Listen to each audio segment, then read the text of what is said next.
ሰላም ተመልካቾቻችን እንዴት ሰነበታችሁ? ይህ የጥበብ መንገድ የተሰኘው ፕሮግራማችን ነው። ሰዓቱን ጠብቆ ከተፍ ብሏል። ዛሬ አንድ የጥበብ ሰው እዚህ ስቱዲያችን ድረስ ጋብዘናል። መልካም ቆይታ። በቅድሚያ እንግዳ አድርጋችሁ ስለጋበዛችሁኝ አመሰግናለሁ። ራሴን ከማስተዋወቄ በፊት የኢትዮጵያን ሕዝብ እንኳን አደረሰን እንድለው ብትፈቅዱልኝ። የኢትዮጵያ ሕዝብ እንኳን ለ2019 ዓመተ ምህረት በሰላም በጤና አደረሰ ማለቴ ያድርስህ። እወዳችኋለሁ።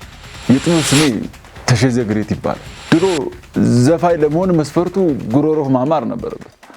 አሁን ግን ግዴታ አይደለም። አረ ይሄ ኢንተርቪው ልክ አይደለም። ምን ማለት ነው እንዴ?